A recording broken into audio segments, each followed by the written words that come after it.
Are you going to introduce me to your boyfriend? Yes, let's see, is my audio okay? Yeah. You did not meet Abraham yesterday because you didn't join my stream. Abraham. Hmm.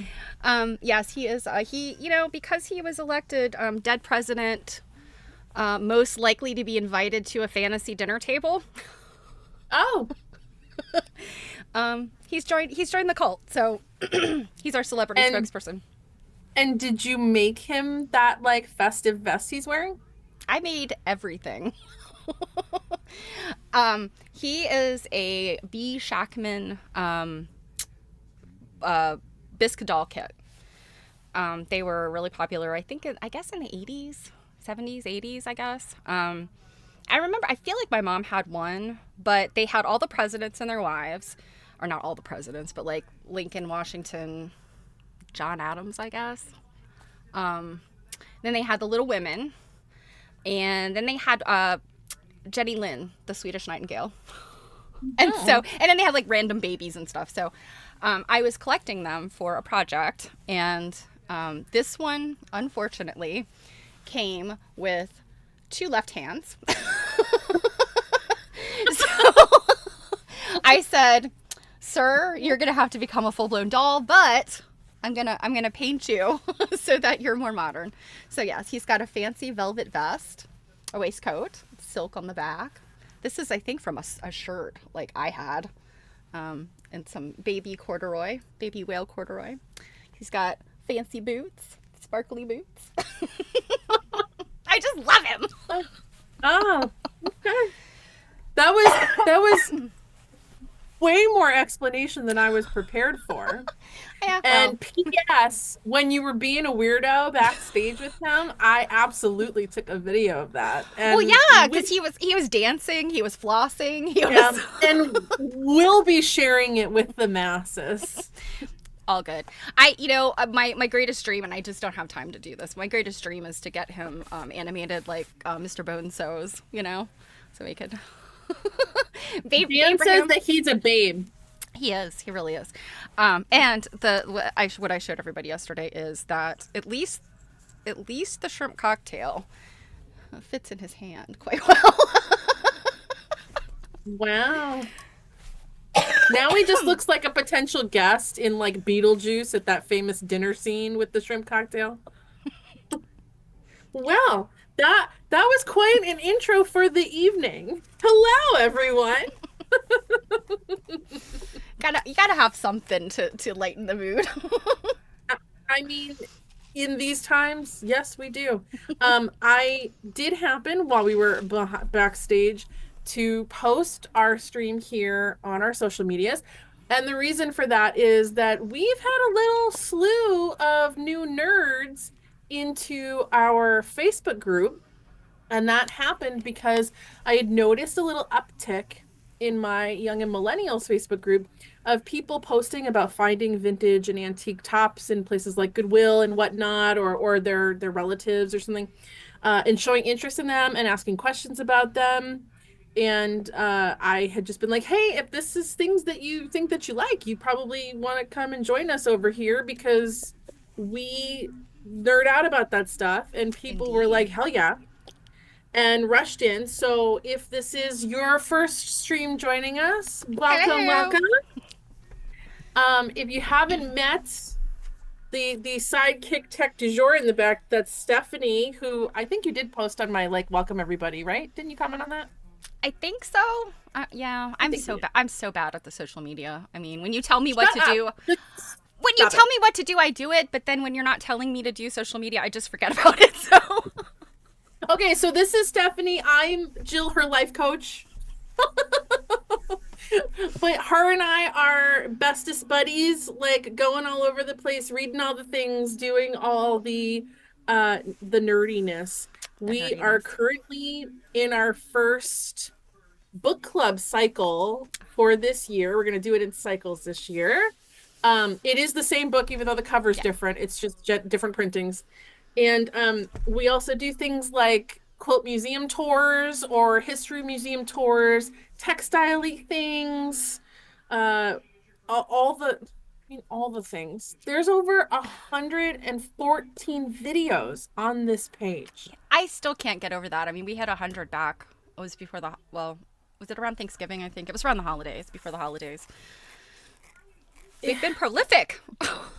Yeah, I mean, I really, it's so bizarre to me to think that we have done that much in a year because we just hit our, 1 year anniversary in November.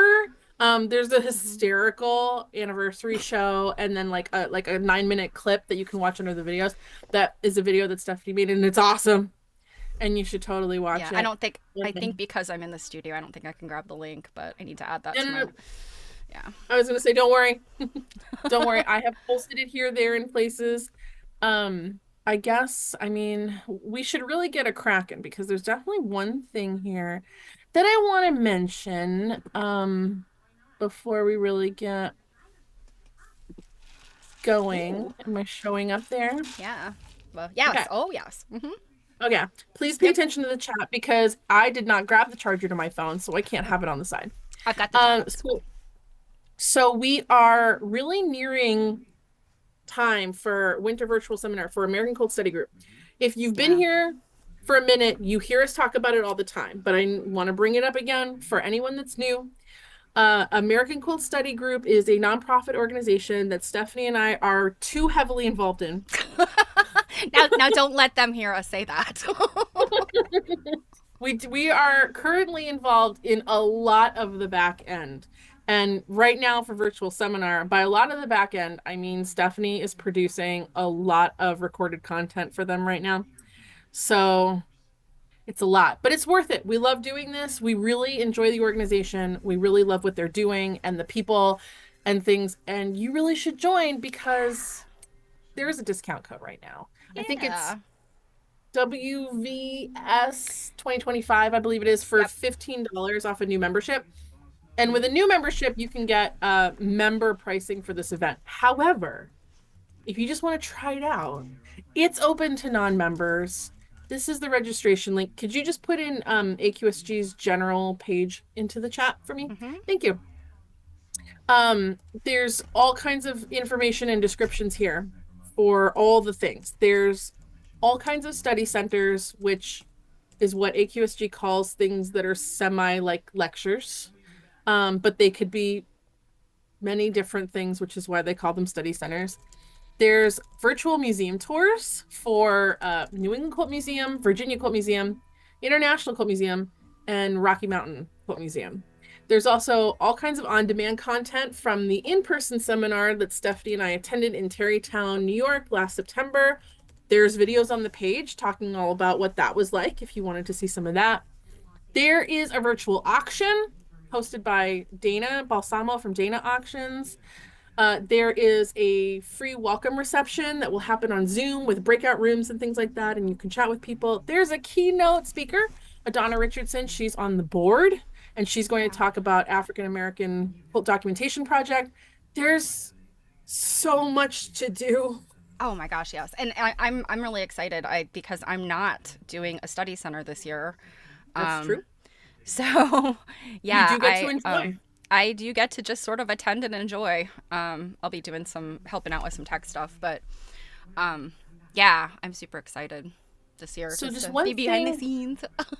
one thing I want to mention here. So there's been some confusion I've seen out on social media when non-members get into the registration here.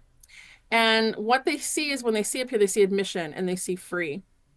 And then they get upset because when they get past this page and it takes them into picking everything, which is a la carte, you only can you pick whatever you want to deal with and you want to attend and you want to see because there's lots of on-demand stuff too. Everything in there has an individualized price on it. And people think, well, if admission was free, why do I have to pay per thing I want to attend? And this admission free is just a space holder, really, for you being a person with a ticket to get into a thing. This is virtual, so that like admission, there's no like door entrance here for you to walk through to hand them a ticket. It's just a formality. And then when you get in, you pay for only what you want to attend. If we put a blanket price on something like this, it would be like $700. Because when And we nobody wants tested, that. I registered for everything. Yeah, nobody wants that. Like, no, and I highly doubt anyone wants to do absolutely everything. So we just want to, and they're constant. We're also doing this through a new program. So they are talking with them to see if there is a way to remove this. But for the moment, it's just the fact that you have registered is the quote free part, and then you pay per individual thing. Because on the one hand, a lot of the things that you're getting are well, the museum tours, that also supports the museums, not just AQSG. So that really shouldn't be free. A lot of the people doing study centers are some of the top historians in the country. So I don't know why people would expect to get that for free. And given that, just general thing here, if we even like, I'll just briefly open this up. Oh no, we're going to get into the stuff like this. Okay, I'll just briefly open this up. You're showing off the backside of the old website. Good job, Jill. What are we going to do here? If we get into just like some of the study center descriptions here, and these are like 2 hours long, I don't know why people would expect to get these for free. These are people that put a lot of work into presenting and doing their research and things like that. So I just wanted to put that little disclaimer on there. But Yeah, if you ever want that's to right, test Robin. out, what did Robin say? Yeah, because too many people think everything should be, or it should all be free. Yeah. That's well, and I mean, there's nowhere on like the generalized advertisements that have said that the entire thing is free. There's a couple of free things. If you want some help with research and things like that, this like shaping your research and stuff like that, like there's a couple of those things that are free. The welcome reception is free. But if you ever wanted to dip your toe into what an AQSG event is like, this would be a really good time to do that. And come in, pick a couple of things. While they're not free, they're also not outrageously priced. Yeah. So come in, give it a try, see what you like it, and go from there. So I just wanted to make sure that we knew about that because it's coming up here. It's let's see, we have 1 weekend in between now and then. Yeah, it's the 21st now. It starts on the 30th and goes through the 2nd. So needless to say, I still have 2 videos to edit. I got to get on that. Yeah. Okay, so I wanted to mention that really quick. I'll go back to share with some other stuff later, but getting in here, let me give you the next assignment, which is my sticky note. So for the 28th, we're going to do chapters 4 and 5, which are pages 65 through 99. I will put reminders out on the social medias. It's actually chapters like 4 through 6. Is it 4 through 6? Yeah, one of those chapters is really, really short. I think it's 4 is really short, so... Or 5 is really short, so yeah. Excuse me. 4 through 6. 4 through 6. I just assumed... You know what, guys? It's Stephanie's fault. I was under duress because she was trying to write it in the description. So, we for last week's assignment, we did chapters 2 and 3, which were quite enlightening. I do have like one small like little note to mention, and I mention it because in next week's reading, you like physically, as you're reading through the book, you hit the chunk of photo pages that she put in, the glossy stuff from the book. And I don't. My glossy pages aren't until after chapter, like, way ahead. Oh. The UK printing has the glossy pages much later. Well, nobody likes you. So, the one thing, like, structurally that I don't like about this is that, and I'm not paying enough attention to notice if this is true or not, but when she mentions pieces of the diary and Mm-hmm. entries, Mm-hmm. if they are one of the ones that's in here, she doesn't label them as, Mm-hmm. figure one. Look at, when she's talking about them. Yeah. And again, I haven't paid enough attention to really know if she's talking about pieces that are in here.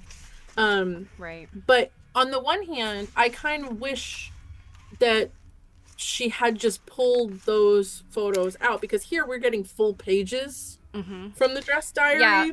As an example, she Um, talks about Alice's burnous, the dyed yes. burnous, and I don't think any of this is that, because didn't she say it Yeah. was like So it took up a pretty, it was a large swatch. yeah, it was a So. whole page. Yeah, so she printed in here full pages from the diary, where I would have been perfectly fine if she had just cut out the one piece that she's mentioning and then labeled, figure one, figure two, things like that. Mm-hmm. So that's a little frustrating because, honey, I don't know about you, but I can't read most of And the I writing don't, on this. yeah, and I don't know that it was actually meant to be read. I mean, I really do think that Mm-hmm. this glossy section is really just to get an idea of what they look like. I don't, yeah, I don't think that it's, and I'm guessing these were all editorial decisions. I really, really, really wish and hope. I mean, there's always the future that she gets to do more work with this, and some publisher like Schiffer or whatever the equivalent over in the UK, because she's a British writer, would be able to do something that does have more pages that you could look at, or maybe maybe it goes to a museum and they do some kind of online thing. I don't know, but I really Yeah. hope that Oh there yeah, is a and future. online. Yeah, I really hope that there is some kind of future thing where she does, like, there's a second book where she does more, and you can actually look at Mm-hmm. it. My Mm-hmm. guess is I think we talked about this last week, is probably an editorial decision, the way that the book was produced. But also I'm kind of wondering what else she might be doing with it. There might be some other projects she's No, doing. but So see, Jan gets it. She gets yes, my point. We're exactly, nerds and we want the detail. Well, the other thing exactly. too, it's really, don't get me wrong, I'm enjoying this. But it's so difficult to have a novel type book, because this is created like a novel, talking about objects, like Hmm. an actual object that we can't see or Yeah, touch or examine in any way. That for me has been like a bit of like a mind weirdness. yeah, yeah. I can visualize, sure, but I'm just thinking about, for people that maybe don't, like, we're coming into this with a quilt textile background, most of Hmm. us. For people that don't have that, I'm like, wow, what are they doing? But then I'm also like, Hmm. maybe regular people wouldn't pick this up. I don't know. Yeah, But it is only it crazy is it is people. very interesting that you say that, because it's almost like, who exactly is this book written for? Mm, Is it written for like the ultra, like, uber nerds like us, who are like, I mean, I think she's a fantastic writer. It is a fantastic narrative. And and it's written in a way that's easy to take in. yes, but she's also hitting it in kind of like, I don't want to say scholarly, because that's not really the right word for it, but she's hitting it in kind of an intellectual way too. That if you are interested in these topics in depth, that it's definitely something where I'm like, oh, okay, I want to know more, and Mhm. it's not dumbed down, I guess is what I'm trying to say. So, yeah, it's interesting. I mean, is this a love story, or is this a scholarly work? And I think it's both. you know, I think it's a nerd work. it's a nerdly work. Yeah, we need to get in touch with Kate. We need to see if she'll come and talk to us. I and mean, be like and be like, where are the goods? I need them. I need to see the goods. Like, yeah, I'm gonna reach out to Penguin, because I got to see if we can get in touch with her. So you have to make look sure online that and see. make sure that you like clip that weirdness too, about like, I need to see the goods. That's gonna be a good one for like your next cinematic adventure. There we go. Um, yeah, Um, but well, so I found at least chapter 2 here, the spinning into gold. mhm. I really liked this, and here's a major reason why. Steph and I talked about this last time. If you missed that video, please go back and watch it, because one of the things we show in that video is I found another quote dress diary type scenario Right. that we were looking at. So Mhm. if you want to see some goods, it's not these goods. but it's related goods. Go back and watch that. Yeah, those and all of those albums were so cool. And I had to say, it's the Colonial Williamsburg museums, and I actually went in on my stream and looked at more stuff. not the books, but like other stuff. Traitor.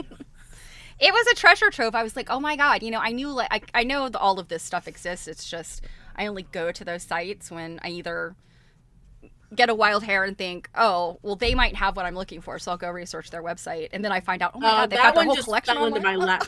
Yeah, Yeah. that just fell into my lap. But it makes sense because like, I've talked to other people that have sent me like screenshots and have mentioned, with the Colonial Williamsburg collections, a lot of it is online, so or there are a significant number of things online, so yeah, it's definitely worth a look.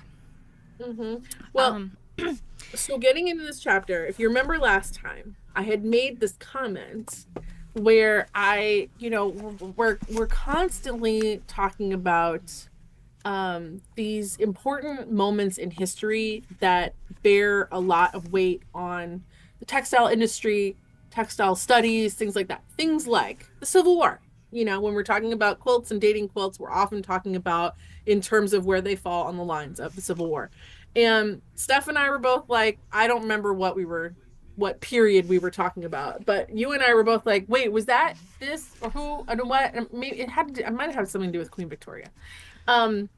But I was like, I said, I wish I put a little time chart like on my wall. I said that the other day. I actually literally said that yesterday. It was Martin Luther King Day in the United States, and I was talking about, Heritage of Cotton is what we're reading on my stream. Talking about the exact things that are in this chapter. We've just got through a chapter in that book. And I was like, I was talking about chattel slavery, and I was like, okay, when was the Emancipation Proclamation? I'm sitting here with my Abraham Lincoln doll, and I'm like, my mod Druid, you guys know Druid. Druid had to like Google it again to put, the Emancipation Proclamation was, and I'm like, this is MLK Day. I need a chart, Jill. We need a chart. Yeah, so I'm like, I really need a chart just to remind, because I get dates. It's like I have date dyslexia. Is that a thing? Where like I get some of these important dates mixed up. Yes, I have a really hard time with dates myself. Yeah.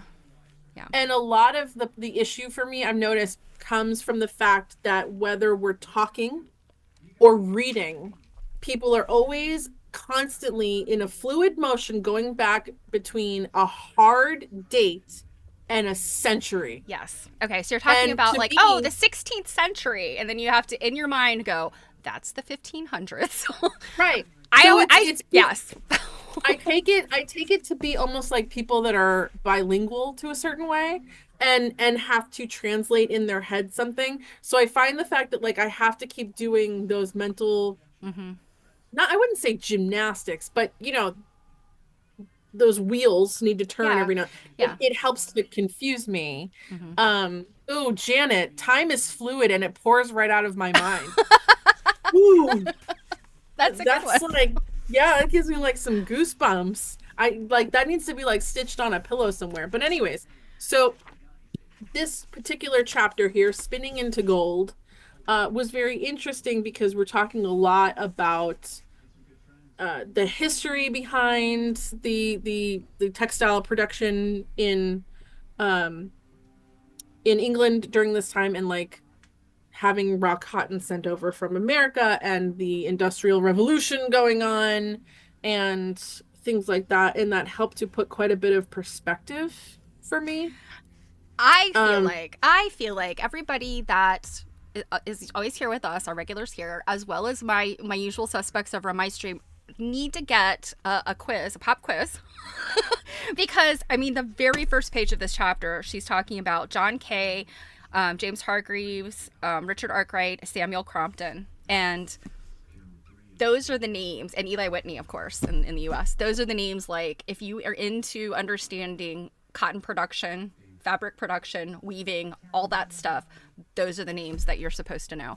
And apparently, if you were a child in the UK, you did learn those names. Whereas our education here really focused on, like, Eli Whitney's the one I really remember. And I feel like these other guys were probably mentioned during the Industrial Revolution studies, but, like, we don't get as much of that, British history here in the U.S. because we have our own piddling little 250-year history to learn about. And we might do like a solid 5 years of that. So, Yeah. um, what I was going to say is that I did grab seriously, Robin, I barely remember like any of this from my school days. And at this point, Steph, you're almost probably sick of it from like, Well, no. reading about stuff on your Well, stream. no, actually, it's fun though and I even still have this. I'm gonna keep plugging my own stream. The Chintz book by MacGyver Percival. He had all that information in his book too, so it's really interesting. I've actually compared a few of the things from MacGyver's book to Morris's book, and then Sven Beckert, the guy who wrote, was it? I think it was just like 2017. I mean, it was very recent. And he's like his volume, which I also have here, is like the volume. It's got like all of the modern info in it. So it's been really interesting. Like I look at all of these and I'm like, okay, is everybody on the same page? And they are, for the most part, they are. Well, while I'm pulling up stuff here, why don't you plug your stream? Okay. For anything that might be new, stick a link in there. Tell them, you know, what you're doing over there. And as a reminder for my regular suspects too, so I stream on Mondays and Thursdays at 2 p.m. Eastern on Twitch. So I'll put that in there. And I do some things similar to this, but I read directly to people, so you don't have to read the book yourself. And as a reminder, it's not my last name. Okay, I think that's right. So I also am doing a thing soon with my gang, and I want to remind them to sign up for it if you want to see the movie.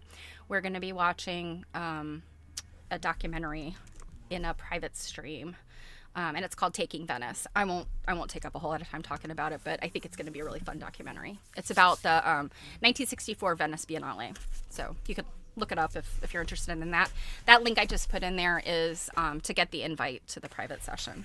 So the private session, a private stream. Yeah. Okay. So while you're pulling up things, may I just reference a couple of things here in this chapter that I was like, on page 44, the Spitalfields Ballad, published in 1721. None shall be thought. Wait. Are you going to read that? I am. Like the whole thing? Well, it's just 3 lines. I know, but there's one in there that could get us in trouble. For saying slut? All right, look YouTube. None shall be thought a more scandalous to appear like a calico madam. You know, like really, the way that women were treated. Were? I mean, you have to acknowledge that as badly as women sometimes still have it, in a lot of cases, things are much better than they were. You know? No, but I mean, there's still a problem, though. Sure, like, absolutely. But I would not for 1 minute trade right now for back then. No, I would be one of those. I would be one of those ladies who would be locked up for like arguing with her husband. Like, off to the sanitarium for you crazy woman. Yeah, I think I would pay money to go back in history just to see that unfold. Right. But the point I'm making here, and this is something, so this is on page 44, where, you know, she's talking about, you know, the women being reproached for their fashionable treachery. Essentially what's happening there is Parliament is saying, like, no, we're not importing this stuff. You know, these are the Indian chintzes. And so what happened was they're trying to get the domestic production, you know, the domestic spinners and weavers and printers. They want to get them the business, but their stuff is not quite as good. So what happened was they said no imports. So the rich people still got the black market imports and wore the fine Indian chintzes. The middle class people got the local stuff that was not quite as good. And then the poor people were still wearing, you know, rags. So you know, they just set up there is definitely this sense of like, you know, the haves and the have-nots, just as we have today, as well as this whole like these sumptuary, well, they're not even sumptuary laws necessarily. It's just it's like a you know, a trade embargo. But the people that still want to wear the fancy clothes can still wear the fancy clothes because that's just how, of course, you know, it works. So yeah, of course. We would all be in the sanitariums and running them behind the doctor's backs. Yes, Robin. Yes. I definitely expect Robin to be on board. All right. Well, going back just to the beginning of the chapter here, where we're talking about these inventors. Yes. Welcome to my notes. So I just decided to grab some things about them because sometimes I have a hard time visualizing when we start talking about these contraptions that people are inventing, because some of them are similar, and I need a reminder. So I grabbed some stuff. So for John K here, I grabbed, and I'll put all these links and stuff in the description when we're done if you want to like look stuff up more. But I had put in the flying shuttle because, for one, I needed to see things, because when it's moving, when it's flying, you can't see anything. Yeah, because like, they do go really things fast. Things are going so fast that you like can't see anything. Now this particular piece right here, I see all the time in antique stores. I have 2 of them because my grandmother had them. Of course you do. Hanging on the walls as candle holders, as sconces. So with the I've spindle, seen people. Yeah, the spindle out of the middle, and then I don't know if it was like glued in or screwed in or somehow, but then there was like a candle holder, and so the candle sat. And for the longest time, all I knew is it had something to do with spinning and weaving, but I could not, in my mind, work out what it was for. And then when I found out it was a shuttle, and that, you know, the thread went in there, I was still like, I still don't understand. So I do understand now. Okay. So yeah, I had to like, I grabbed this. It's a pretty good article all about him and his stuff and everything. But then I also was able to grab a quick video, which Stephanie showed a longer version of this. This is spliced up on her stream the other day when they were dipping and stuff. But you know something? Did I share my sound? You should be able to do it off the toolbar thing. Share computer sound. Okay. Hopefully this isn't like gonna blow people away. Okay. This loom got a piece of kit invented in 1733 by one John K that doubled the output of these looms, and it was this. Beep. The flying shuttle. Did you even see it? Like, I can barely, like, as soon as, like, yeah, see it, it's just like, yeah, you can hear it. With the action of him doing, I mean, I guess that's like sort of beating the weave, right? That action, it's pushing the. It's see his hand up here. That's operating the flying shuttle. Right. But the action of the whole, the heddles are going chunk. Like that is pushing the weave down. Right. That was the part that I was like entranced by. So. Yeah, you'll see like there's a better view later of him like moving the shuttle back and forth. But yeah, it happens so fast. So instead of throwing the shuttle through the warp, you can now just whack it across.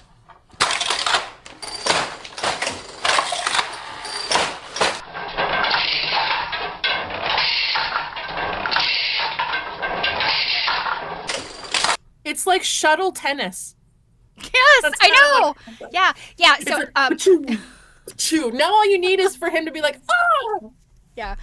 So LJ, I did not show this particular video. We showed this same guy, but with the spinning Jenny with the mule. So, I've got that too. Yeah. And I'm still like, this guy, if this guy isn't the guy who played Arthur Weasley in Harry Potter, because he looks so much like him, like I still haven't quite figured out. Like, maybe you should leave a comment on the video. Oh, the video I showed had a bunch of comments about it. Oh. Okay. Moving on.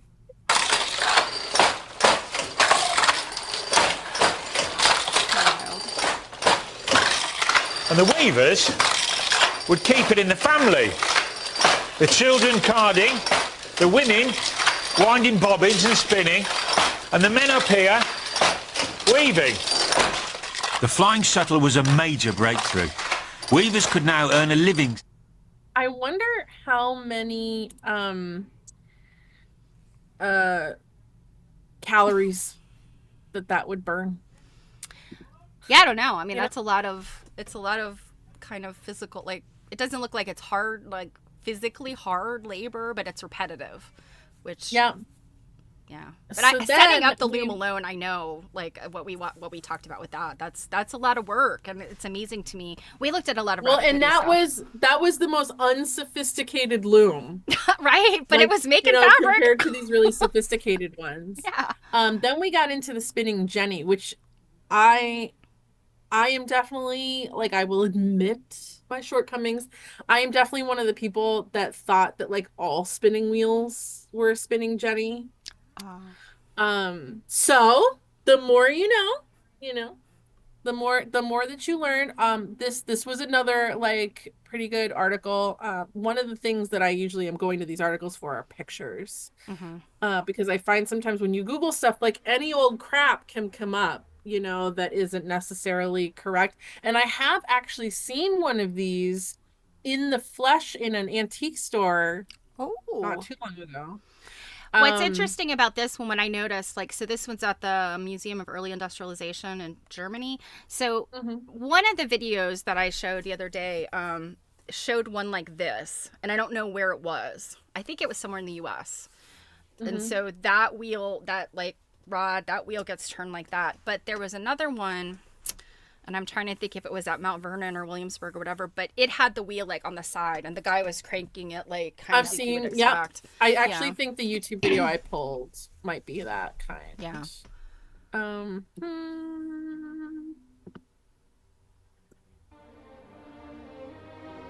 Oh my, this is very dramatic. Yeah, they're... I'm actually... I didn't listen to you.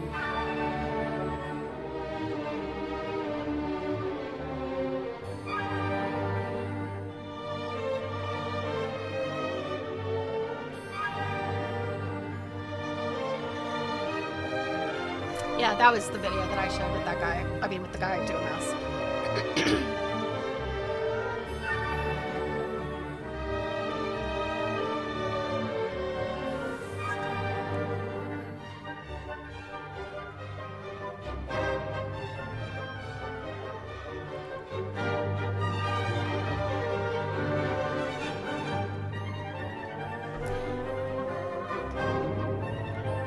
So, in The Heritage of Cotton, they describe this as the action of the spinning jenny twirled the cotton around those spindles, and then they would flick off the top and would have the spin in them. And I didn't quite understand it until I saw this, and they're literally, it's going up the thing and it's flicking off, and then it's being wound up on the other end.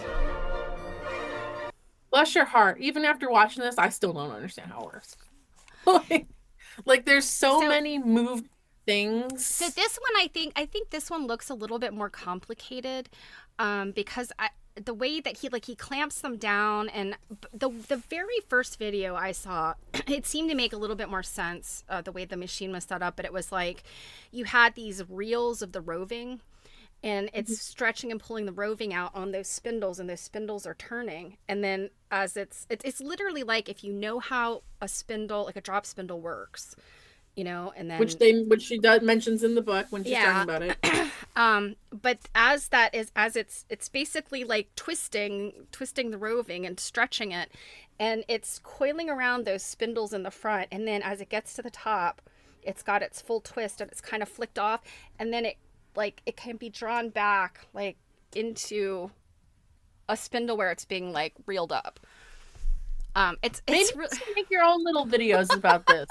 That Well, was no, a better because explanation. because the other video, I feel like that machine was a little bit more simple than this one. I think this one's a little bit more has a little bit more moving parts. Sophisticated.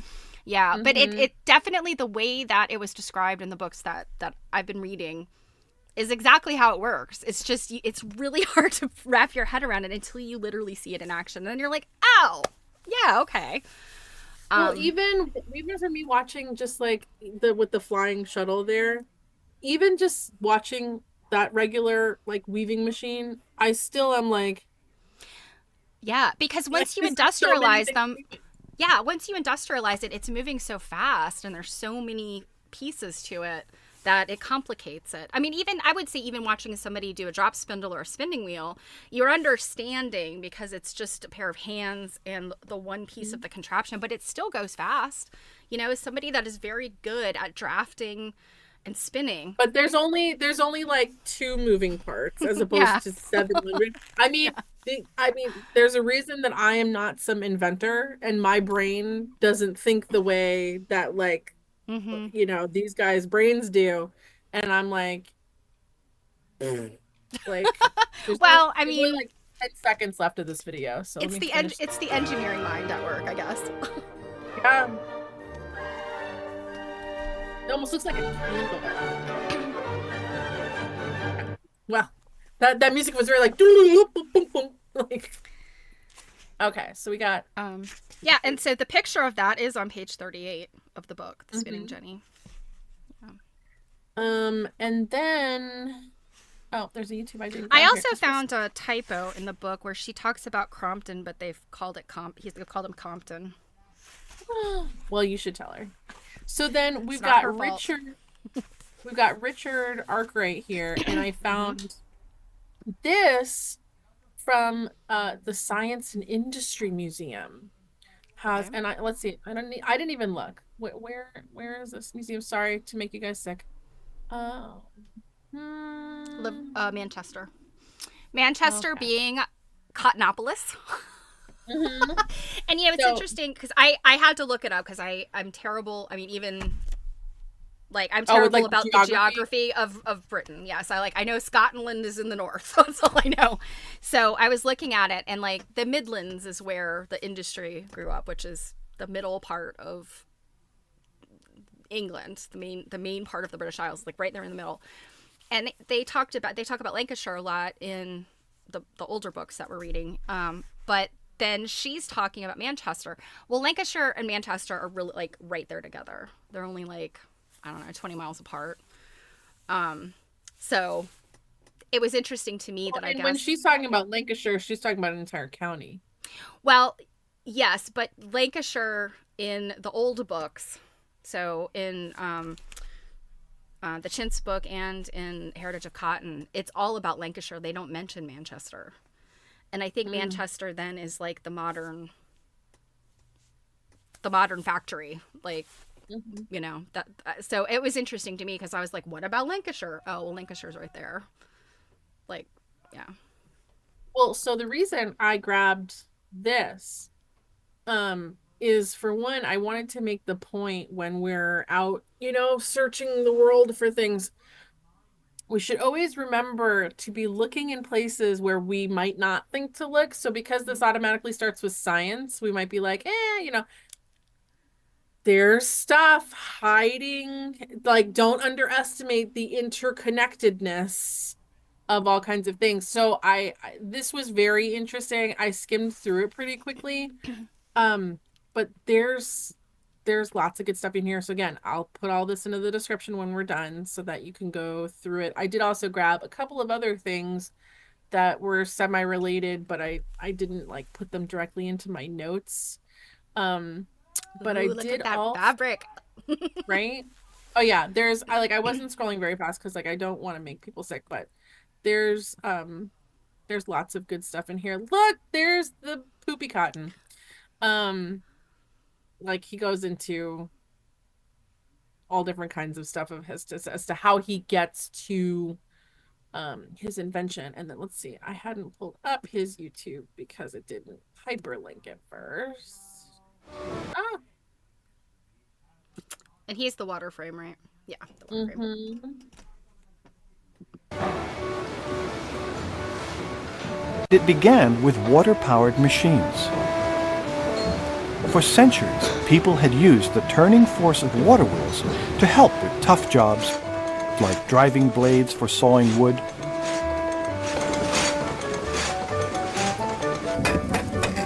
and rotating coarse stones for grinding grain into flour.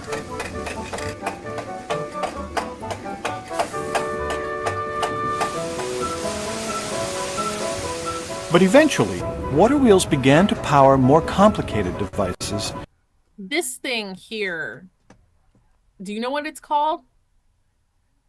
This is some other machine there you just used. This thing is like a carding machine. Okay. And all those rollers have the little teeth on them, right? Yeah, you'll see this thing is so cool. That would revolutionize cloth making, like this carding machine.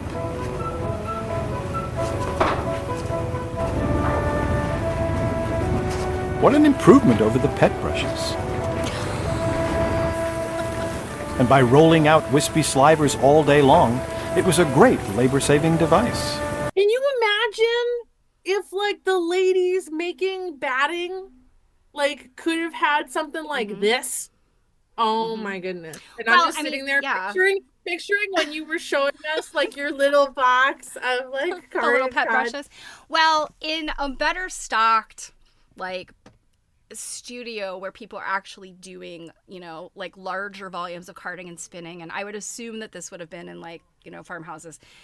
There actually is something like this. It's a single roller in like a little kind of box situation, and you can do this with it and make yourself larger sheets. So yeah, I'm sure smaller operations, households, cottage industries did the hand, but there came a point where this was available for the the home in a small unit. So, do you think I could get something like this for, like, my studio? Because I'll tell you, when it comes to, like, antique quilts, right, that a lot of people would feel and think that there's no batting in them, but they're also, like, really soft and they have that really gorgeous quilting. I could actually totally get on board with, like, still producing a quilt that way. Because I don't necessarily, like, there's things about our modern batting that I don't care for. Right. And especially in terms of, like, people who still hand quilt, I'm like, how? Like, how do you hand quilt through that stuff? When I think about what they used to be hand quilting through, I'm like, that is butter. You know, yes. And I discovered that with my experiments. So even using, like, a lot of, like, a big chunk, making it looks lofty, but once you sandwich it, it flattens down, and it is much easier to quilt than what we have today, you know, the factory produced batting. All right, rant over. So yeah, those carding machines are not cheap. But this was even better. I'm standing next to a machine called a water frame. It was created by the famous English inventor Richard Arkwright, this model's from the 1780s, to spin cotton into yarn. Though it looks fairly complex, it really isn't. Okay. It runs on water power, just like the carding machine and saw blades we saw earlier. The cotton in the top spools is drawn out by the action of the machine, which twists it nice and tight, and then gathers the yarn onto these bottom spools. It works just like a hand spinning wheel. 96 of them, actually. So it's little wonder that spinning by machine would eventually make spinning by hand obsolete.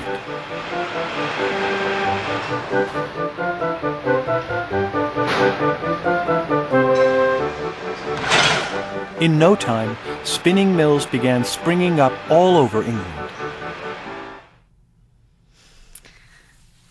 Yeah, you know, and so I've never, beyond a drop spindle, I've never spun anything, and I've only spun wool with the drop spindle. But one of our nerd friends, who I think she's often lurking on my stream, she's a spinner and a knitter, and she says, I do not spin cotton. No way, no how. It's too hard. So, I mean, it's knowing the little bit I know. Without the Industrial Revolution, cotton would not be what it is. We would not be sitting here wearing these t-shirts without the industrial, these industrial things, because, I mean, I think Kate Strasdin said, or actually, now I'm getting my books confused, but basically there came a point where these machines, well, the weaving could be being able, the flying shuttle could move so fast that the spinners couldn't keep up. So like, we got to have some way of making that faster. Yeah. And so then that's where everybody was pissed, because it's like, we're all out of a job because of your damn machines, and we're going to ruin the machines, which was what happened next. So another place I found something interesting. This is ageofrevolution.org. And this one is about the Crompton's spinning mule, where I guess he was just there one day playing a violin and just playing a violin while his spinning mule worked away. Yeah. But also, like, again, I'm hunting for like the really good pictures. But then this also had like some great information. So I will share that one. Yeah, based on what I read, the mule was really pretty much the same thing as the Jenny, just bigger. Mm-hmm. Like bigger, higher volume. And then this is your. I think this one's your same guy that you. Arthur Weasley.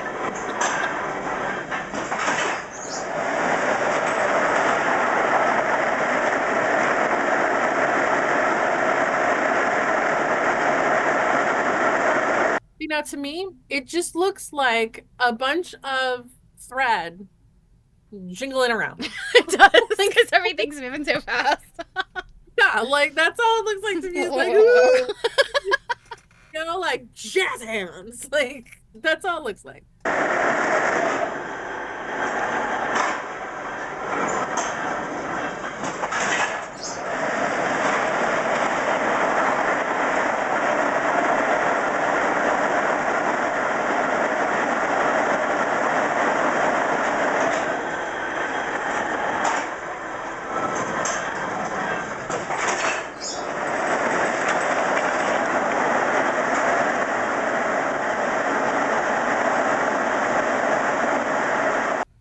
Like the noise. Oh, I know. And you think like they didn't have ear protection. I mean, unless they grabbed up some of the cotton and fluff and stuck it in their ears. Like, well, that and like those poor people, they couldn't like sit there with their headphones like jamming out to like their favorite like 90s R&B. Like, yeah, Kate Strasdin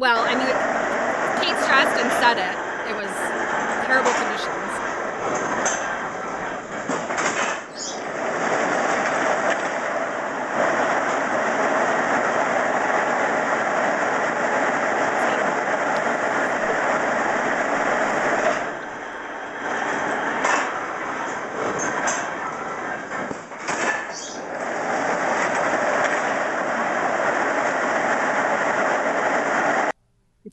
It just keeps going on. Yeah. So yes, I mean, just think about this again. This is amazing. This is what makes it possible, for us to get to today and have a $5 t-shirt, right?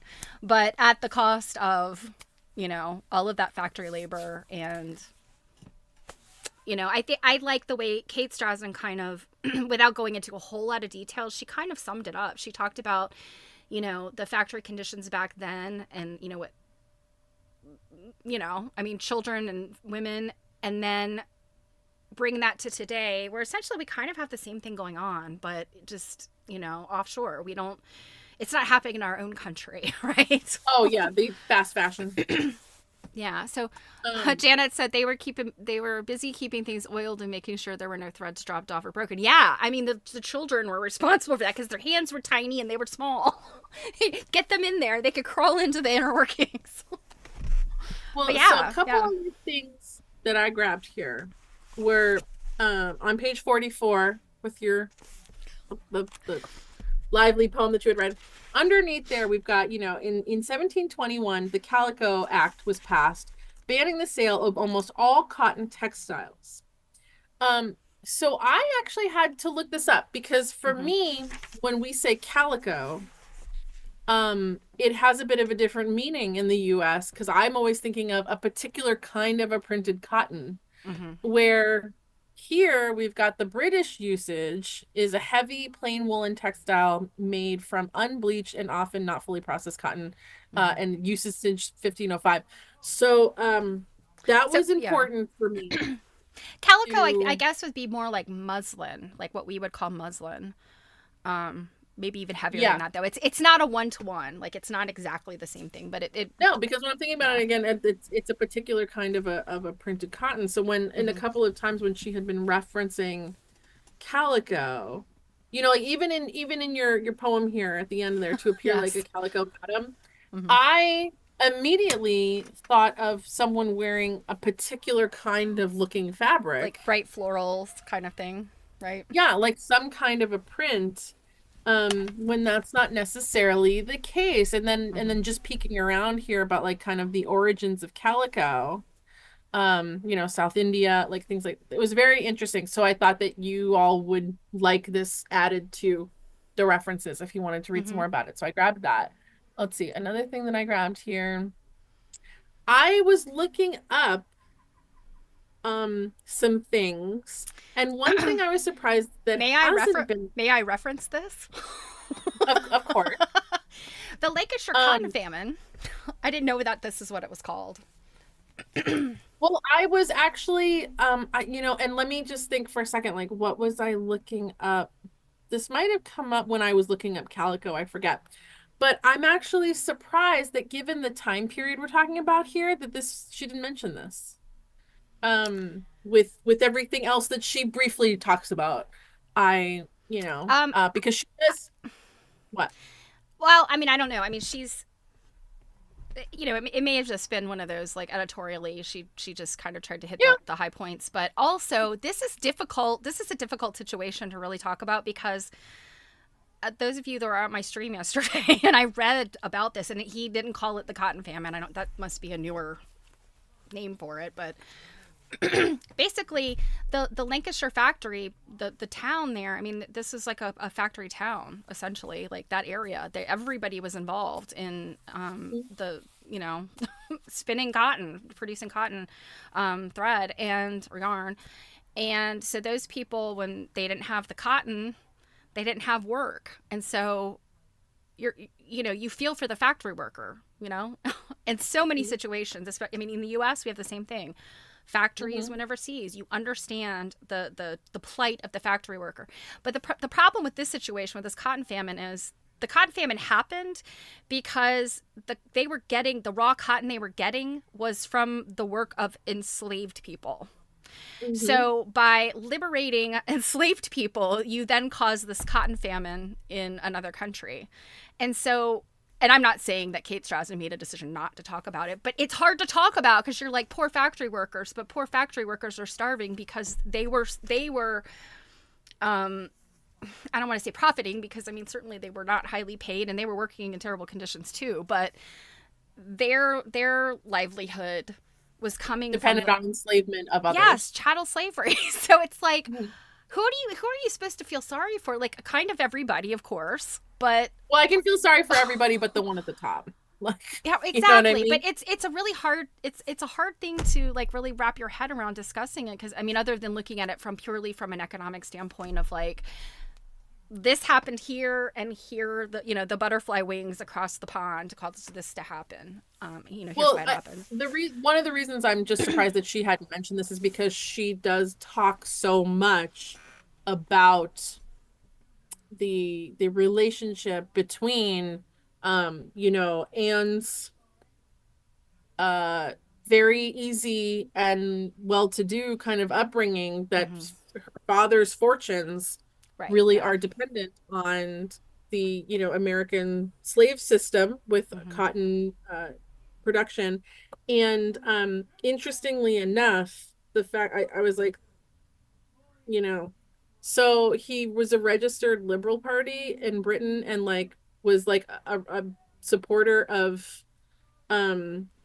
I'm losing my words here. The I think I highlighted this. It was he was seen as a progressive man. This is page 49. providing his workers with decent food, clean and well-maintained accommodation, and education for children. Right? Wasn't this him, or was it the other guy? No, James Burton. Yeah. No. I'm sorry. This is David Dale. That was Arkwright's.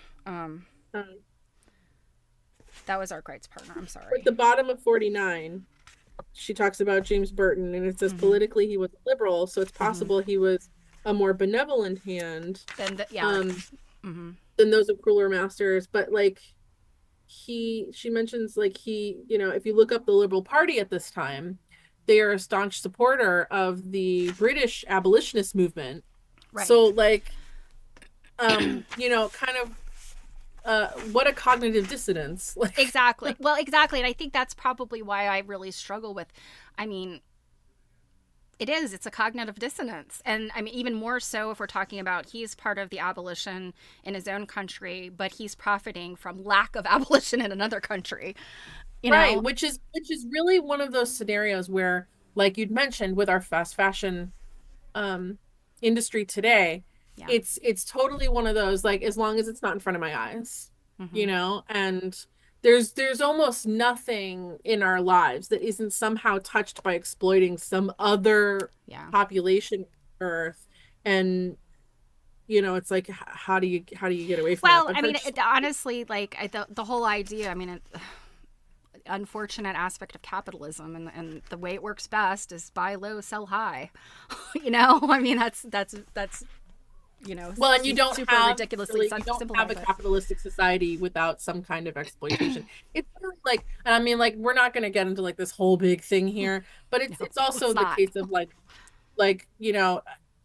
every war on Earth has been fought over resources at its most basic reason. They might use all kinds of other ones, like, so you don't see any of that stuff, but like it's often about resources. But anywho. Because I mean, like, we could talk about this all day, and basically what we're watching as she's writing all of this is her brain thinking about how things looked like. Exactly. She's hoping that Anne's father is talking about, well, in what I confused Richard Arkwright and David Dale. There have been a lot of names so far. Yeah, but what she's talking about with him would be like, is he trying to remain true to his roots and not move to the suburbs? But he's ambitious, not wanting to distance himself from his wealth, keeping a beady eye on his empire. I think she's kind of talking out of both sides of her mouth about him. It's like, I want him to be the good guy, but it's entirely possible he was just a greedy man. We don't really know. Well, and we don't know. What's funny is that, like, she's not referencing any other publications about him, really. So I'm just kind of like, was like nothing written about him really much of anywhere, which probably is interesting not. Because they wrote crap about everybody everywhere back then. Well, yeah, and I mean, that's the thing, though. I mean, she probably really, without anything that was written about him, for lack of any information, she just has to go with what she has. And that's, what he did do, adopting the trappings of a philanthropist and representing his town on the board of guardians for the Lee Poor Law Union. I mean, it seems like his actions are those of someone who's probably a good guy, but we don't know. I'm just comparing to, like, if anyone has read any of the literature, like there's books about a singer there, but singer sewing machines. He was a piece of crap. Yes. Like, he was like an awful person. Well, Henry Ford keeps popping up in my readings, and we're just like, Henry Ford, he's I guess second wave industrial revolution, and Ford Motor Company and all that stuff is such a big deal in the U.S. But all of these things I've read about him, he's come up in the Empire of Cotton. He came up in the book about Sarah Hale. He just was not, he was a dubious character. So I feel like all of these men, they are captains of industry, and I know I throw that word around a lot, or that term around a lot, but I feel like maybe James Burton maybe was like a lower level player, and that's why we just don't have like a whole lot of information about him. I don't know how lower level though. Well, no, don't get me wrong. He was a prosperous man, but he's not like, it seems like James Clark would have been much more well known. But like at one point when she mentions he's got 5 mills and he's producing like 30% of the cotton in that area at the time. That's a big percent. I don't want to get too stuck on this just because it's already past 8. We've got to go on to the next chapter. I know, but what I was gonna say is the sheer volume of what is happening at this time period. And I'm only able to say that because of these books. Because they literally have the numbers, and it's like in the tens of millions of spindles running. And so, yes, his 5 factories or his 5 mills, and 30% of the area is almost a drop in the bucket to what like the whole amount was. So I'm not saying he was nobody, but I also think there was a lot of people up above him that probably had more written about them. I don't know. I really thought that there would be more, and maybe there is, and she just hasn't found it yet. But yeah. Well, yeah, we can move on to we do want to talk about the other chapter. There were 2 things I wanted to mention. Hold on 1 second. Okay. I just want when I was looking up about the Liberal Party at this time, I came across this, like, for all the issues we have in the world with Google and our 1% and stuff, Google does give me some good stuff sometimes. Yeah. Oh, this is exactly what we're saying. Backing abolition with your wealth dependent. So I wanted to grab this for y'all in case you do want to read some more things. So just make sure that come back like to this video description like tomorrow or something, or just later on tonight, and I'll have loaded all these in for you so that you can peek at some more stuff. Let me just stop my share here. Okay. So on the topic of abolition, so on page 46, I was reading. I was late doing my reading, so I was reading today. So at the bottom page, always telling yourself. I don't know. Without fail. At the bottom of page 46. It says that, the World Anti-Slavery Convention held in London in June 1840. Oh, that's great. But this meeting itself was riven with division, since many of the male abolitionists resented the presence of women. Like, are you kidding me? Come on, guys. Come on. Like, really? You can't do a good deed without being an absolute poop about something else. That's true. I when I read that, I literally threw the book down and was like, what? And then the second thing on 47, like, really, the Clark Shoe Company's been around that long? I know. When I read that, I was like, wait, is that the same Clark I'm thinking of? Yes, I believe it is. Yeah. So I mean, honestly, we could probably spend another 2 hours on this chapter because there's so many like intricacies in here. There is. And because we've like read other things and can tie into, but I actually kind of feel the same way about chapter 3 because we recently, it just hasn't been turned into anything yet, but it's coming, did some textile experimenting, not on washing, but on trying to remove dye. And that's what this chapter reminded me of. We had some surprises too. Like, oh my gosh, kerosene does actually whiten cloth. Kerosene / turpentine / paraffin, it does whiten cloth. Yeah. I found some of this incredibly interesting. Also, I will say, like, the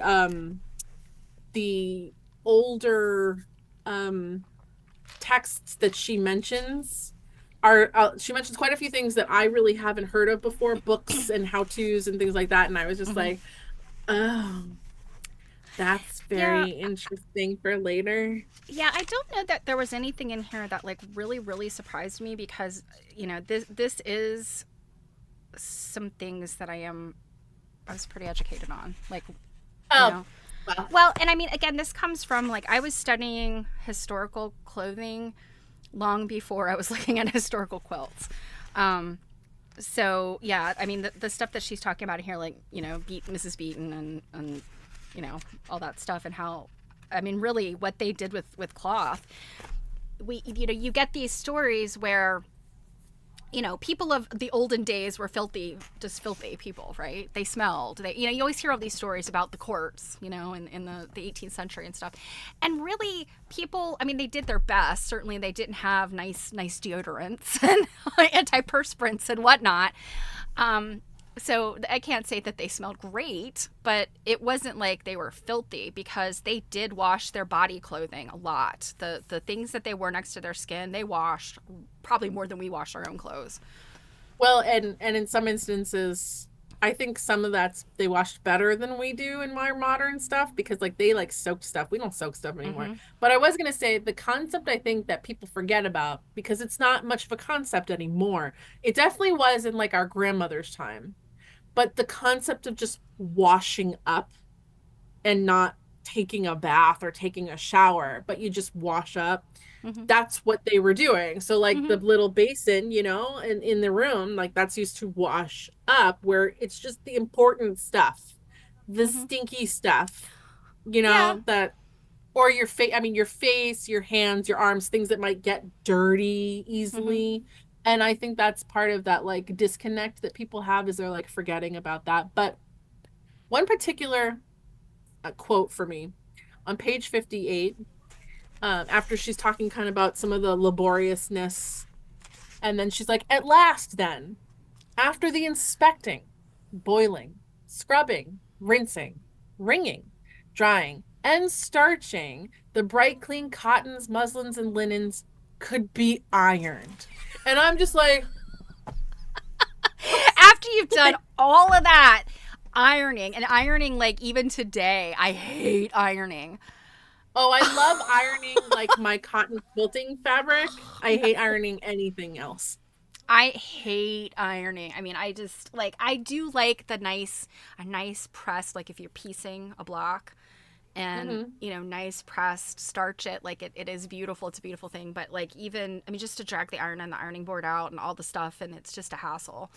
And I'm like, what a modern problem I have because 150 years ago, people were literally spending a week on this. So Tish said, yeah, dress shields were a thing until the 70s. Yes. In fact, I feel like my grandmother still had some dress shields in rotation later than that. My mom gave me some dress shields. I think I was going to a formal or something, and full disclosure, I have always been a little sweatier of a gal. And I used to be really self-conscious about it when I was younger, to the point where I don't know if anyone knows this, but there's actually a surgical procedure now where you can get some of your sweat glands, quote, clamped. They're not turned off forever and you can undo it. But for people, especially during their adolescence where they might be a little extra sweaty, you can get them clamped. And I really seriously wanted to look into that at one point. Cause when I was younger, in my, middle school, high school, I would be sweating for no reason, literally no reason at all. So I was going somewhere and I had a dress, I think it was blue. And I was really just really nervous and self-conscious. Cause I'm going to go dancing. Of course I'm going to sweat. And my mom whips out these 1980s dress shields. And the reason I say that is they were the equivalent of shoulder pads. That's what I was going to say. I was like, yeah, the very first time I saw them, I was like, what is wrong with these shoulder pads? They're not supposed to be like this, are they? Yeah, I'm like, what am I? And I could not understand for the life of me how it was supposed to work because my dress was sleeveless. And she was like, you're just going to put it on the inside. But I'm like, how is... Okay, so I'm not weird? Okay, it was a problem. Okay. Yeah, I was like, how is this supposed to do anything if, my arm is going to sit down on the outside? Yeah, it's only going to be protecting the inside part because, it's supposed to sit, it's supposed to sit like that. So if you don't have this part of your sleeve, it's just hanging out. Unless you tuck it in and then it doesn't work. When I go to antique shows and stuff, especially the Sturbridge show, that happens in Sturbridge, Massachusetts, right before Brimfield. There are a couple of dealers there that deal specifically in antique clothing, and they have, oh, I wish I was allowed to take photos in there because they just have some really amazing things. But like sometimes like you see like a pit stain, and I just always sit there and think like maybe the woman who wore the dress, maybe her name was like Susie, and I'm just like, oh, Susie. Susie didn't have a dress shield. I'm just like, I understand your pain. Like, I understand. Like, I don't know about you, but like pit stains are like still a thing, antiperspirant or not. Like, it's definitely something in the enzymes of us. Janet says prescription antiperspirants work pretty well, and she had adhesive dress shields in the 70s days. Yes, I've heard about those. It's almost like feminine hygiene products that you just That's the kind my mom had. Yeah, you didn't sew them in. They were, you know what? Yeah, repurpose the back strip from the adhesive side of a sanitary napkin. Mm-hmm. Yep, dual. And I'll tell you something. Just because we're getting a little silly here. I was at a function one time with a girlfriend of mine. We were young, teenagers probably. And she, for whatever reason, was having like an exorbitant amount of sweatiness. And one of her other friends was like, hey, I've got some pads, the thin ones, panty liners. And she's like, let's just use one of these. And that should work like a charm. I'm sure. I mean, think about it. It's kind of the same, like. Why are there so many things in the world that are meant to like take up our like, secretions? Well, I mean, that's the thing. I'm trying to find on a lighter note of stinky laundry. On page 59, I was shocked to hear, first of all, a miniature train that was running from Windsor to Osborne House to Richmond Station. Oh, for Victoria. 1.5 tons of royal linen. 1.5 tons. Well, keep in mind for them, every day. They're doing that laundry even if the linen was just out. Right. Like it's not even used. Yes. If someone looked at it, it's dirty. Secretion management. They did not understand the concept of the chair. Stuff too dirty for the closet, but too dirty for the laundry. Meet the chair. Like, it's too dirty for the closet, too clean for the floor. It goes on the chair. But every day, and I mean, granted, I know, especially actual linen tends to have some weight to it. And we're not talking about like just the queen and her husband. I mean, she's got a bunch of kids and all of the employees, I'm sure. All of the people that live in the court. Yeah. So, well, I mean, 9 kids in the laundry they make. Yes, all the people that would take care of them. And I mean, just the people that live in the court. There's a lot of people. And she herself changed dress, I think, a minimum of 3 times a day. So she wore a new shift and everything in between. I could see that. But I also wanted to point out, because we have talked before about some of the things used to clean things when we were talking about our feed sack experiment. But one thing I liked here was about the way they cleaned accessories. So on page 59, in the like the middle part of the second paragraph there, everyday accessories that were part of a woman's wardrobe might be attended to using a variety of ingredients. I find this stuff fascinating.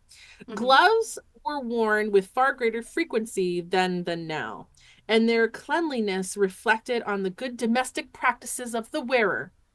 The Ladies' Treasury of 1857 stressed that a soiled glove, or one with a hole or a palpable repair, is quite inadmissible where you are paying a call or frequenting a public place. Strategies for cleaning leather gloves varied from cream of tartar to benzene. Just a little chemical. Potions and chemicals that could be purchased readily in the 19th century. I will say I'm a little annoyed that we can't easily buy like weird crap that might be hazardous to your health. I just need a jug of benzene. That's all. I got to clean my gloves. Stale bread and flour was a popular solution for cleaning suede. And that is very interesting. And I still see some stuff. In fact, I think my grandmother had, and I think I have it somewhere because I think I took it from her house when she passed away. But it was like it came with her washing machine, I think, and it was like a stain guide, and it did have a section about cleaning leather. And so with suede, you can use flour or cornmeal. You sprinkle it on and then like brush it off, and it's just an extra abrasive. And the whole thing about bread, you actually ball the bread up and use it like an eraser. I thought so. Yeah. Let's see. We've got Oates brand Vaseline and kerosene were all advocated in the cleaning and care of shoes, whilst borax was a chemical treatment that appeared frequently in all manner of advice manuals, cleaning everything from linen to leather boots. And you know, I literally have borax in my laundry closet, and I still was like, what is borax? So I looked it up. It is merely a mineral salt. So it's like a sodium. It's like I'm assuming some like byproduct of salt in the rocks. I don't know. It's a mineral salt. Also good for pest management. Borax will get rid of your ants. Yes. Oh, I definitely didn't know that. Now on page 60, I found it very interesting that in the second half of the first paragraph, it was not until the mid-1860s that the first British firm began to advertise a postal dry cleaning service. This was fascinating. I had no idea. I truly thought dry cleaning was like definitely a 20th century thing. Oh, like me too. Yeah, I would not have guessed that this. I mean, it's what the 1840s, right? When this guy discovered, that kerosene. I'm sure an unlit lamp would have been kerosene. Mm-hmm. And 1849, yeah. Yeah. And remember, our friend Mary Kay gave us, it was a little French, it was like a little kit that you used for transferring patterns onto fabric. Yeah. And it made a big deal about like none of this and none of that. But I'm like, it's still like some kind of chemical that's in there that, some sort of like kerosene or benzene, whatever. So I'm sure that's coming from, this guy's discoveries. Well, what's interesting though is their original concept of postal dry cleaning is much different than ours, because it says it was a costly process. It worked on the same principle of dryers of the period, requiring the piece of clothing to be unstitched. I'm sorry, dyers. Dyeing clothing. Yeah, to be unpicked and its constituent parts laid in the cleaning solution before being resewn and returned. It was a time-consuming act, but one intended to prolong the life of the object. Wouldn't that actually make it wear faster? Because unpicking and restitching the same areas are going to keep causing a particular kind of stress. Yeah. And all I can think is this was for people who were wealthy enough, because I'm sure, again, it's expensive, and that it would be something like, I was standing on the corner in my ball gown when a donut truck drove by and flecks of grease went all over me. Or, I don't know, like it was raining and a carriage splashed muddy water on me. I don't know. Like it would have to be like your whole garment was messed up, and it would have to be a very nice garment. Like I can't imagine. Like today, I'd be like, I'd set it on fire before I take it somewhere that's going to have to unstitch it. Like forget about it. Well, I mean, I do on this same page, I do really like further down in the bottom there where they talk about like the way they would, if something was faded and or just needed, it wasn't in fashion no anymore, longer that they would fashionable. dye it. Yeah, they just dye it to give it a new life. And I was like, that is so great, because it talks down here that Mary dyed her burnous black, suggests that it was worn as a morning coat. And I think that, like, what a great way, like if you don't have any morning clothing and you're like, I don't wear this thing from 2 seasons ago, blah blah blah blah blah, and then you just dye it. Like I kind of wish that, like, I do know people that still do stuff like that now, but I kind of wish it was more of a common practice to do that now. But in our in our fast fashion industry, And by the way, I think what they're talking about, and I think it's just because of the way it's spelled so oddly. I think she's talking about a burnous, which. Oh, did I say it wrong? Sorry. Yeah, but I mean, at first as I was reading, I was like, "What is a burnous?" A burnous, and I'm like, well, it says it says in here that it's a particular kind of cloak. Well, right. It's like a hood, and it's kind of gathered around here, and then other, it's just it's a Middle Eastern type of garment, actually, but very simple. Like, it's just the hood and the cloak. So I think that's just some bizarre spelling. I mean, our spelling is Noose, I guess, for news. So anyway. And Tish here said people used to take apart the collar and cut and flip them over to make them look newer. I still know people that do stuff cuffs. Like that. Yeah. And by the way, for anyone that wants to get on board, Stephanie and I are totally going to lead the revolution in bringing back cloaks because winter coats suck. I'm not opposed to a cape. I don't know about y'all, but like when I put on my winter coat and like go out to like get in my car or do anything, I feel like that kid on A Christmas Story that like can't put his arms down when he's got like his winter thing on. And then like if you've got like a purse or this or that and you're just so like, I can't drive with a coat on and I'm just like driving, like, oh, I want to cloak it all the way. They had the right idea with those heavy woolen cloaks. They look so cozy. It'd be like wearing like a Snuggie. Yeah, well, that's what I was gonna say. Like, a slanket, a Snuggie, any of those things, I'm all for them. I would like a giant sleeping bag, like a goose down sleeping bag sort of garment that has sleeves, and then like just 2 little holes at the bottom so that I can I could just I'd be why so am I like what is that character right now? I never watched SpongeBob, but like what's that character? Like there's one character that has like little tiny legs like that just made me think of. Oh, Squidward. He's a squid. Okay, why are you like significantly older than I am, but you know more about SpongeBob than I do? Because I have a child who was born the year that SpongeBob became famous, and he spent whatever his entire child. I've seen every episode. Dozens of times. All right. I guess kind of to unless you had something else to kind of to wrap up this chapter, I thought it was interesting how she is kind of supposing, or she's hypothesized that Mary might have been the snappier dresser than Anne, based on, and it sounds like, because if I remember correctly, Mary's husband died pretty young, right? And so Mary was she becomes a widow like the rest of her life. So I'm kind of wondering if Mary was one of those people like, you know what, I don't want to get remarried, I'm out of mourning, F it, I'm gonna dress like I want to dress. I'm wondering if she just was kind of like, that's what I would do. Yeah, I mean, of course. But I just think that was really interesting. Like, if she wasn't remarried and she kind of was like maybe just a little bit more like, brave and bold. Whereas Anne was. I picture her being the Maggie Smith of Downton Abbey type, which I know you haven't seen that show and you're fired.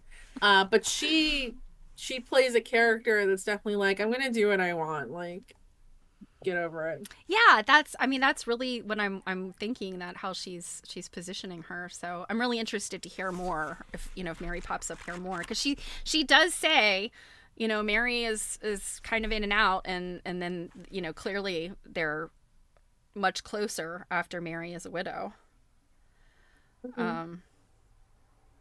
Yeah. So I'll be interested to see. Well, I guess on that note, I will remind anyone that came in late that for next week we're reading chapters 4 through 6, which are pages 65 through 99. And I guess we should maybe, other than the fact that you are going to have your stream on Thursday, and then also on Saturday is that Tea and Textiles at the Schwenkfelder. Yeah, that's this coming weekend. Yeah, which is that virtual thing that we have been telling you guys about. It's like 3.5 lectures. You get like a little bonus mini lecture. It's really great, and it's recorded if you can't like watch it, while it's happening. Yeah. You should definitely sign up for that. I'll put that in the description as well. But then also there's going to be a stream on Monday. Should we tell them about that? Sure. Stephanie and I are gonna do a dual stream with hers, which means it'll be streamed to both places. And it's going to be, for one, it's going to be that Am I the Asshole reading that I ended up sick for with food poisoning. we've had to skip it for 2 weeks. And Yeah. the time is nigh for some Am I the A-hole craft edition. Yes. So it'll be some Am I the Asshole craft edition. And she had said, it's just so much more fun when there's someone else there.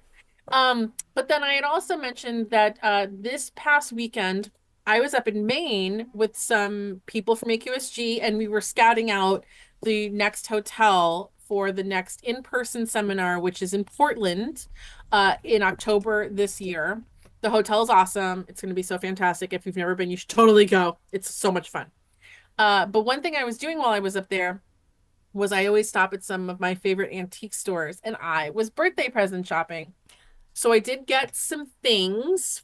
I think they're mostly things for me, but I thought that I would do an unboxing because it's been quite some time since doing one of those, and people like them. So, and we also haven't done like a needlework nights in quite some time. So this will be a little of this and a little of that. I got like a sampler. I got some of those Victorian trade cards, if you've been around for a minute, that you've seen me get. New ones that no one's seen before.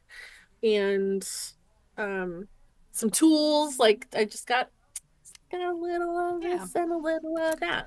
It'll be fun. It'll be Monday, this coming Monday, 2 p.m. Eastern. And, I know lots of folks are at work and not able to join those streams, but it'll be here since we're going to co-stream. It'll be here as well as on Twitch. So you can watch either place. Mm-hmm. Yeah. And I think I haven't eaten dinner yet. So I think that's going to do it. And I'm going to go eat dinner. Yeah. I did have dinner for once. So already. So. Oh. Yeah. I have to say, the next chapter, I wasn't reading ahead, but I did send a skim like the first few pages. It's about lace. She's tired of talking about lace. And I had not looked, I had not read ahead. I talked about lace yesterday on my stream. That's really weird. Well, I mean, all of these topics are interconnected, so it's probably not that brilliant, but yeah. So. Yeah. Well, my dears, have a fantastic night. Bye. And we'll see you soon.